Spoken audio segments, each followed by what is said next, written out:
Hello everybody, welcome to Ichimoku Telugu channel. Nifty and bank Nifty చార్ట్ను review చేద్దాం based on CPR and Ichimoku indicator ప్రకారం. అలాగే option chain డాటాను కూడా analysis చేద్దాం.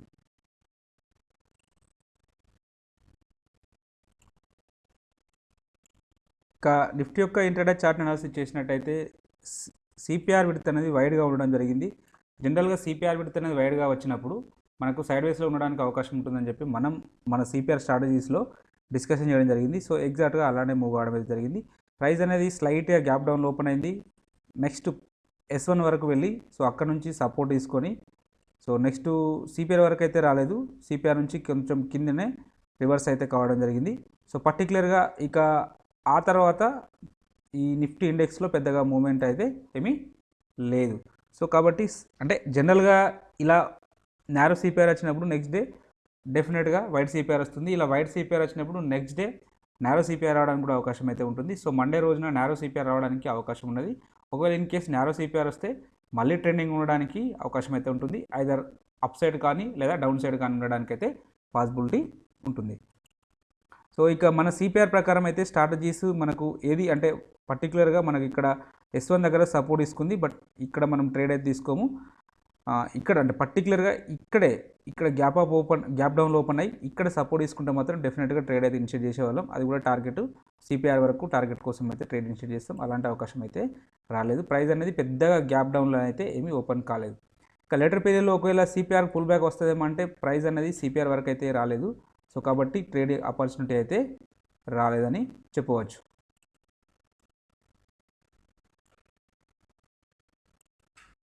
ఇక సప్లై డిమాండ్ జోన్స్ గురించి డిస్కషన్ చేస్తే ఇక్కడ మనం ఒక 2 జోన్స్ ఇవ్వడం జరిగింది నిన్నటి రోజున. సో అంటే డిమాండ్ జోన్ పర్పస్లో. సో ఈ జోన్ అంటే ప్రైస్ అనేది విత్ ఇన్ ద ఈ జోన్లో ఓపెన్ కావడం జరిగింది. ఈ జోన్ బ్రేక్ చేసుకుంటూ డౌన్ సైడ్ అయితే రావడం జరిగింది. ఎగ్జాక్ట్గా 4th క్యాండిల్ అయితే మనం ఏదైతే జోన్ ఇవ్వడం జరిగిందో ఎగ్జాక్ట్గా ఆ జోన్ నుంచి సపోర్ట్ తీసుకొని అప్ సైడ్ అయితే వెళ్ళడం జరిగింది. చూడండి, ఇది ఎంట్రీ పాయింట్ అవుతుంది, ఇది స్టాప్ లాస్ అవుతుంది. దీనికి 1:2 టైమ్స్ అయితే టార్గెట్ అయితే అచీవ్ కావడం జరిగింది.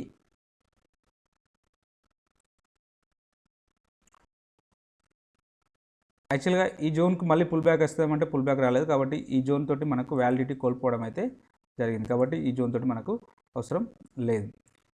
ఇక లేటర్ పీరియడ్లో మళ్ళీ మనకు ఈ జోన్కు ప్రైస్ అనేది రీచ్ అయితే డెఫినెట్గా ఇక్కడ కూడా మనకు ఒక షార్టింగ్ ఆపర్చునిటీ రావడానికి అవకాశం ఉండేది. బట్ ప్రైస్ అనేది సో ఇంకా ముందు నుంచే రివర్స్ కావడం అయితే జరిగింది.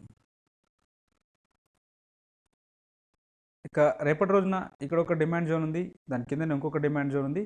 బట్ ఈ రెండు లెవెల్స్ కాబట్టి కొంచెం కాషియస్గా ఉంటే బెటర్ ఈ జోన్స్ దగ్గర. ఇక పైన మాత్రం ఇక్కడ ఒక సప్లై జోన్ ఉంది. సో కాబట్టి ఈ జోన్ని మార్క్ చేసుకోండి. అంటే ఇది ఆల్రెడీ ఫస్ట్ టైం దీన్ని టచ్ చేయడం జరిగింది. కానీ రెండోసారి టెస్ట్ చేయడానికి కూడా పాసిబిలిటీ ఉంటుంది. రెండోసారి కూడా మనకు అవకాశం అయితే ఉంటుంది. సో కాబట్టి ఈ జోన్ కూడా మార్క్ చేసుకోండి.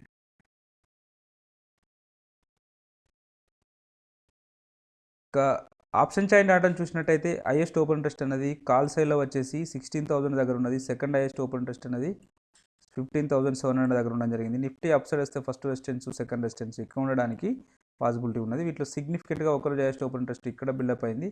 సో కాబట్టి ఈ లెవెల్ మనకు 16,000 అనే లెవెల్ మనకు స్ట్రాంగ్ రెసిస్టెన్స్ లాగా యాక్టివ్ అవ్వడానికి అయితే పాసిబిలిటీ ఉన్నది. అలాగే ఓవరాల్ సినారియోని చూసినట్టయితే షార్ట్ బిల్డప్ అయింది కాబట్టి నెగిటివ్ ఉండడానికి అవకాశం అయితే ఎక్కువగా ఉన్నది. ఇక పుట్ సైడ్లో చూసినట్టయితే హైయెస్ట్ ఓపెన్ ఇంట్రెస్ట్ అనేది కాల్ సైడ్లో 15,000 దగ్గర ఉన్నది. సెకండ్ హైయెస్ట్ ఓపెన్ ఇంట్రెస్ట్ అనేది 15,300 దగ్గర ఉండడం జరిగింది. నిఫ్టీ డౌన్ సైడ్ వస్తే ఫస్ట్ సపోర్టు సెకండ్ సపోర్ట్ ఇక్కడ ఉండడానికి అవకాశం అయితే ఉన్నది. వీటిలో సిగ్నిఫికెంట్గా ఒకరోజు హైయెస్ట్ ఓపెన్ ఇంట్రెస్ట్ ఇక్కడ బిల్డప్ అయింది కాబట్టి సో 15,000 అనే లెవెల్ మనకు స్ట్రాంగ్ సపోర్ట్ లాగా యాక్టివ్ అవ్వడానికి అయితే అవకాశం అయితే ఉన్నది. అలాగే ఓవరాల్ సినారియోని చూసినట్టయితే ఇక్కడ కూడా షార్ట్ బిల్డప్ అయింది కాబట్టి పాజిటివ్ ఉండడానికి అవకాశం అయితే ఉన్నది. సో వీళ్ళు నెగిటివ్ అంటున్నారు, వీళ్ళు పాజిటివ్ అంటున్నారు. సో ఓవరాల్గా మనకు సైడ్ వేస్ ఉండడానికి కూడా అవకాశం అయితే ఉన్నది. ఇక ఇచ్ముకి ఇండికేటర్ ప్రకారం చూసినట్టయితే ప్రైస్ అనేది సో డౌన్ ట్రెండ్ కంటిన్యూ అవుతుంది. ఫ్యూచర్ కుమ బెరిష్లో ఉంది కాబట్టి ప్రైస్ అనేది క్లౌడ్ కింద ట్రేడ్ అవుతుంది కాబట్టి డెఫినెట్గా డౌన్ సైడ్ ఉండడానికి పాసిబిలిటీ అయితే ఉన్నది. ఇక్కడ మనకు క్యాండిల్ స్టిక్ ప్యాటర్న్ గమనించినట్టయితే సో నిన్నటి రోజున సైడ్ అంటే డోజీ టైప్ క్యాండిల్ అయితే రావడం జరిగింది. సో పెద్దగా ఏమీ మూమెంటం లేదు. హై లోన్ మధ్యలో క్లోజ్ అయితే కావడం జరిగింది. సో మేబీ రేపటి రోజున ఒక మనకు ఈ లోన్ బ్రేక్ చేసుకుంటూ డౌన్ సైడ్ వచ్చినా లేదా గ్యాప్ డౌన్లో ఓపెన్ అయినా నెక్స్ట్ మన టార్గెట్ 15,050 వరకు రావడానికైతే ఛాన్సెస్ అయితే ఉన్నది. ఆల్రెడీ 52 వీక్ లోన్ బ్రేక్ చేసిందని చెప్పి మనం చెప్పడం జరిగింది. సో నెక్స్ట్ మనం ఇక్కడ వరకు రావడానికైతే ఛాన్సెస్ అయితే ఉన్నది. నెక్స్ట్ ఇక్కడ ఉన్నది ఎగ్జాక్ట్గా చెప్పాలంటే ఈ క్యాండిల్ దగ్గర మనకు ఒక సపోర్ట్ అయితే ఉండడం జరిగింది. ఎందుకు ఈ క్యాండిల్ని నేను చూజ్ చేయడం జరిగిందంటే, సో ఇది మల్టిపుల్ టైమ్స్ ఇక్కడ రెసిస్టెన్స్ ఫేస్ చేయడం జరిగింది. ఇక్కడ ఒకసారి 2 టైమ్స్ రెసిస్టెన్స్ ఫేస్ చేసింది. తర్వాత ప్రైస్ అనేది దీన్ని బ్రేక్ చేసుకుంటూ అప్ సైడ్ వెళ్ళింది. మళ్ళీ ఇంతవరకు రిట్రేస్మెంట్ రాలేదు. కాబట్టి సో ఆఫ్టర్ 1 ఇయర్ తర్వాత ఇక్కడ వస్తుంది. కాబట్టి డెఫినెట్గా ఇది 1 or 2 డేస్ ఇక్కడ సపోర్ట్గా యాక్ట్ అవ్వడానికి అయితే అవకాశం అయితే ఉన్నది. సో కాబట్టి ఈ లెవెల్ని డెఫినెట్గా మార్క్ చేసుకోండి. 15,050 అనేది సో మనకు స్ట్రాంగ్ సపోర్ట్ లాగా యాక్ట్ చేస్తుంది. ఇన్ కేస్ అది బ్రేక్అవుట్ అయితే మాత్రం డెఫినెట్గా ఒక బిగ్ కరెక్షన్ అయితే మనం ఎక్స్పెక్ట్ చేయవచ్చు. ఇక అప్ సైడ్ సినారియో వచ్చేసి ఇవాళటి క్యాండిల్ యొక్క అంటే లాస్ట్ ట్రేడింగ్ క్యాండిల్ యొక్క హైని బ్రేక్ చేసుకుంటూ అప్ సైడ్ వెళ్తే సో మనకు నెక్స్ట్ టార్గెట్ ఎక్కడ ఉంటుంది, నెక్స్ట్ ఇక్కడ వరకు వెళ్ళడానికి పాసిబిలిటీ ఉంటుంది. సో 15,600 దగ్గర మనకు స్ట్రాంగ్ రెసిస్టెన్స్ అయితే ఉంటుంది. ఎందుకు ఈ 15,600 దగ్గర ఎందుకు రెసిస్టెన్స్ ఉంటుందంటే, సో ఇది మల్టిపుల్ టైమ్స్ ఈ లెవెల్ దగ్గర మనకు గతంలో సపోర్ట్గా యాక్ట్ అయింది. ఇప్పుడు ప్రైజెస్ అనేవి దాని కింద ట్రేడ్ అవుతున్నాయి కాబట్టి డెఫినెట్గా ఇది రెసిస్టెన్స్గా ఫేస్ చేయడానికైతే అవకాశం అయితే ఉంటుంది, పర్టికులర్గా ఈ రీజన్. కాబట్టి ఈ రీజన్ను మార్క్ చేసుకోండి. సో ఇలా గ్యాప్ డౌన్లో ఓపెన్ అయినా లేదా అంటే స్లైట్గా గ్యాప్ అప్లో ఓపెన్ అయినా కూడా సో మళ్ళీ ఈ లెవెల్కి వచ్చినప్పుడు మనం ఒక షార్టింగ్ ఆపర్చునిటీ అయితే యూజ్ చేసుకోవచ్చు.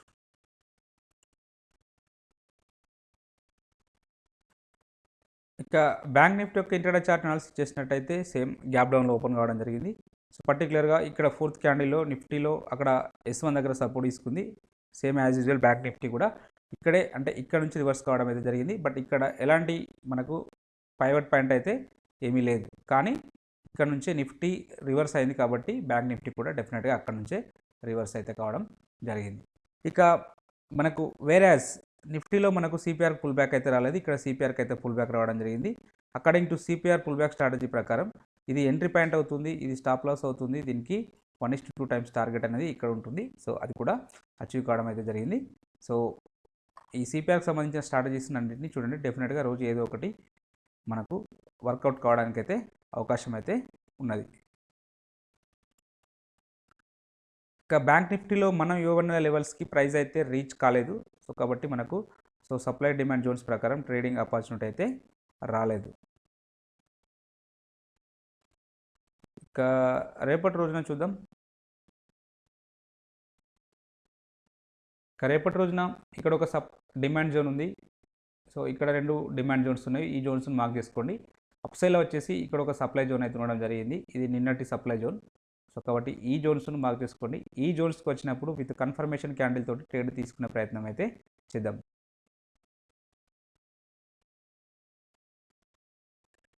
ఇక బ్యాంక్ నిఫ్టీ యొక్క ఆప్షన్ చైన్ డేటాను చూసినట్టయితే హైయెస్ట్ ఓపెన్ టెస్ట్ అనేది కాల్ సెల్ వచ్చేసి 33,500 దగ్గర ఉండడం జరిగింది. సెకండ్ హైయెస్ట్ ఓపెన్ టెస్ట్ అనేది 34,000 దగ్గర ఉండడం జరిగింది. బ్యాంక్ నిఫ్టీ అప్ సైడ్ వస్తే ఫస్ట్ రెసిస్టెన్స్, సెకండ్ రెసిస్టెన్స్ ఇక్కడ ఉంటుంది. ఇక ఒకరోజు హైయెస్ట్ ఓపెన్ టెస్ట్ అనేది సిగ్నిఫికెంట్గా ఇక్కడ బిల్డప్ అయింది. కాబట్టి ఈ లెవెల్ 33,500 అనేది స్ట్రాంగ్ రెసిస్టెన్స్గా యాక్టివ్ అవ్వడానికి అయితే పాసిబిలిటీ ఉన్నది. వీటిలో ఇక మొత్తం ఓవరాల్ సినారియోని చూసినట్టయితే మనకు ఇక్కడ వరకు అయితే లాంగ్ అయింది, ఇటేమో షార్ట్ ఉంది. సో కాబట్టి we cannot conclude from this data.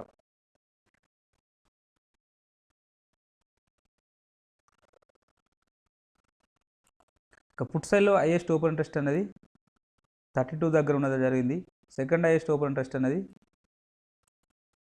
32,500 దగ్గర ఉండడం అయితే జరిగింది. బ్యాంక్ నిఫ్టీ డౌన్ సైడ్ వస్తే ఫస్ట్ సపోర్టు, సెకండ్ సపోర్ట్ ఎక్కువ ఉండడానికి అవకాశం అయితే ఉన్నది. వీటిలో సిగ్నిఫికెంట్గా ఒకరోజు హైయెస్ట్ ఓపెన్ ఇంట్రెస్ట్ ఇక్కడ బిల్డప్ అయింది. కాబట్టి ఈ లెవెల్ 32 అనే లెవెల్ మనకు స్ట్రాంగ్ సపోర్ట్ లాగా యాక్టివ్ అవ్వడానికి అయితే అవకాశం అయితే ఉంటుంది. అలాగే ఓవరాల్ సినారియోని చూసినట్టయితే సో షార్ట్ బిల్డప్ అయింది కాబట్టి పుట్ సైడ్లో షార్ట్ బిల్డప్ అయింది కాబట్టి పాజిటివ్ ఉండడానికి అవకాశాలు అయితే ఎక్కువగా ఉన్నవి. ఇక ఇచ్చుముఖి ఇండికేటర్ ప్రకారం అయితే ఫ్యూచర్కు బెరిష్లో ఉంది. ప్రైస్ అనేది క్లౌడ్ కింద ట్రేడ్ అవుతుంది కాబట్టి కంప్లీట్గా మనకు బెరిష్ పిక్చర్ని అయితే షో చేస్తుంది. ఇక రేపటి రోజున టార్గెట్ వచ్చేసి సో నెక్స్ట్ టార్గెట్ ఏదైతే మార్చి 8 రోజున క్యాండిల్ యొక్క లో ఉందో సో అక్కడ వరకు రావడానికి అయితే ఛాన్స్ అయితే ఉంది. అది వచ్చేసి 32,000 అంటే 155 దగ్గర ఉండడం అయితే జరిగింది. కాబట్టి ఇన్ కేస్ ఈ క్యాండిల్ యొక్క లో అనేది లాస్ట్ క్యాండిల్ యొక్క లో అనేది బ్రేక్ చేసుకుంటూ డౌన్ సైడ్ వస్తే సో మనకు నెక్స్ట్ 32,155 వరకు రావడానికి అయితే ఛాన్స్ అయితే ఉన్నది. ఇన్ కేస్ ఒకవేళ ఆ లెవెల్ బ్రేక్అవుట్ అయితే మన నెక్స్ట్ టార్గెట్ వచ్చేసి ఎగ్జాక్ట్ టార్గెట్ వచ్చేసి సో 32,150 దగ్గర ఉంది. ఇన్ కేస్ అది బ్రేక్ చేసుకుంటూ అప్ సైడ్ డౌన్ సైడ్ వస్తే 30,300 దగ్గర ఉన్నది. సో కాబట్టి ఇది మనకు నెక్స్ట్ సపోర్ట్గా యాక్టివ్ అవ్వడానికి అయితే అవకాశం అయితే ఉంటుంది. ఇది 30,300 వరకు ఉండడానికి ఛాన్స్ అయితే ఉంటుంది. So first of all so ఇది ఒక స్ట్రాంగ్ సపోర్ట్గా యాక్టివ్ అవ్వడానికి అయితే పాసిబిలిటీ ఉంటుంది. ఇది 32,150 అనే లెవెల్. ఇన్ కేస్ అది బ్రేక్ చేసుకుంటూ దాని సైడ్ వస్తే మాత్రం డెఫినెట్గా మన నెక్స్ట్ టార్గెట్ ఇక్కడ వరకు రావడానికి అయితే ఛాన్స్ అయితే ఉన్నది. ఇది డౌన్ సైడ్ సినారియో. ఇక అప్ సైడ్ సినారియో వచ్చేసి ఎప్పుడైతే ఈ క్యాండిల్ యొక్క హైని బ్రేక్ చేసుకుంటూ అప్ సైడ్ వెళ్తే మనకు ఇమీడియట్ రెసిస్టెన్స్ అనేది ఇక్కడ ఉంటుంది. సో ఇక్కడ ఇది మల్టిపుల్ టైమ్స్ టెస్ట్ చేయడం జరిగింది 33,000 అనేది. సో ఇటు మనం లెఫ్ట్ సైడ్ చూసినప్పుడు 1 సెకండ్ చూడండి, ఇక్కడ మనకు ఇక్కడ ఒకసారి ఇక్కడ నుంచే బౌన్స్ కావడం జరిగింది, మళ్ళీ ఒకసారి ఇటు నుంచే బౌన్స్ కావడం జరిగింది, అంటే 2 టైమ్స్ ఇక్కడ ఒకసారి, అంటే ప్రైజెస్ అనేవి ఇక్కడ చాలా సేపు అయితే ఆగడం జరిగింది. కాబట్టి ఇది మనకు ఒక రెసిస్టెన్స్గా యాక్టివ్ అవ్వడానికి అయితే అవకాశం అయితే ఉంటుంది. కాబట్టి నెక్స్ట్ ఒకవేళ ఇన్ కేస్ గ్యాప్ అప్ లోపనైనా అప్ సైడ్ వెళ్ళినా సో మన నెక్స్ట్ టార్గెట్ 33,3 దగ్గర 200 దగ్గర ఉండడం అయితే జరిగింది. కాబట్టి ఈ లెవెల్స్ని మార్క్ చేసుకోండి. మేబీ రేపు ఇంతకంటే ఎక్కువగా వెళ్ళకపోవచ్చు. ఇక ఎఫ్ఐ డాటాను చూసినట్టయితే సో వీళ్ళు 7,818 క్రోర్స్ని వీళ్ళు సెల్ చేయడం అయితే జరిగింది. సో ఇది చాలా బిగ్ నెంబర్. సో వీళ్ళు కంటిన్యూ చేస్తున్నారు. అట్ ద సేమ్ టైం మన వాళ్ళు కూడా బై చేస్తున్నారు. ఇది కూడా బిగ్ నెంబర్. వాళ్ళ కౌంటర్ అటాక్ ఇస్తున్నారు. వాళ్ళు ఒక 3,000 బై చేస్తే మన వాళ్ళు ఒక 2,000 లేదా 2,500 బై చేయడం, లేదా వాళ్ళు ఒక 10,000 సెల్ చేస్తుంటే మన వాళ్ళు ఒక 8,000, అంటే అలా వాళ్ళకు ఆల్మోస్ట్ దగ్గర వరకు వస్తున్నారు చూడండి. సో దగ్గర వరకు వచ్చి కౌంటర్ ఇస్తున్నారు. కాబట్టి అందుకే మన మార్కెట్స్ అనేటివి బయట మార్కెట్స్తో పోల్చుకున్న దానికంటే మనకి తక్కువ కరెక్ట్ కావడం అయితే జరిగింది. ఎందుకంటే మన దగ్గర రిటైల్ పార్టిసిపేషన్ అనేది ఎక్కువగా ఉంటుంది. పర్టికులర్గా ఇంకా చెప్పాలంటే మ్యూచువల్ ఫండ్ల నుంచి సో నిధులు అనేటివి ఎక్కువ వస్తున్నాయి. కాబట్టి మార్కెట్ను సస్టైన్ చేసుకుంటూ సపోర్ట్ చేసుకుంటూ అప్ సైడ్ అయితే, అంటే మరి కంప్లీట్గా down side one side move కాకుండా సో మార్కెట్ క్రాష్ కాకుండా మనకైతే ఆపగలుగుతున్నాయి మ్యూచువల్ ఫండ్స్ లేదా మన రిటైల్ పీపుల్. సో ఇది ఎక్కడి వరకు వెళ్తుంది అనేది మనం అంటే వీళ్ళు ఎప్పుడైతే సెల్ చేయడం ఆపేస్తే మాత్రం డెఫినెట్గా మార్కెట్స్ అనేవి షూటప్ కావడానికి పాసిబిలిటీ ఉంటుంది. లేదా వీళ్ళు ఒకవేళ ఆపేసారు అనుకోండి సో అప్పుడు కూడా మార్కెట్ డౌన్ సైడ్ రావడానికి అవకాశం అయితే ఉంటుంది. సో కాబట్టి చూడండి, ఈ డేటాను ట్రాక్ చేసుకుంటూ సో డెఫినెట్గా అంటే ఎవరి పార్టిసిపేషన్ ఎక్కువ ఉంటుంది, ఎఫ్ఐఎల్ అది ఉంటుందా డిఐఎల్ అది ఉంటుందా చూడండి. సో కాబట్టి అప్పుడే మనం ఇన్వెస్ట్మెంట్ పర్పస్ అంటే ఇన్వెస్ట్మెంట్ చేసుకోవడానికి అయితే సరైన టైం అయితే అవుతుంది. అది ఇక ఇంట్రాడే పర్పస్లో ఈ స్టాక్స్ను వాచ్ లిస్ట్లో తీసుకోండి. నేరో సిపిఆర్ ఉన్న స్టాక్స్ కాబట్టి ట్రెండింగ్ ఉండడానికి పాసిబిలిటీ ఉంటుంది. వీటిలో నిఫ్టీ కూడా యాడ్ కావడం అయితే జరిగింది. సో కాబట్టి సో నిఫ్టీ రేపు ట్రెండింగ్ ఉండడానికి అయితే అవకాశం అయితే ఉన్నది. మీకు ఈ కంటెంట్ నచ్చినట్టయితే తప్పక లైక్ చేస్తూ షేర్ చేయగలరు, అలాగే సబ్స్క్రైబ్ చేసుకోగలరు. Thank you everybody.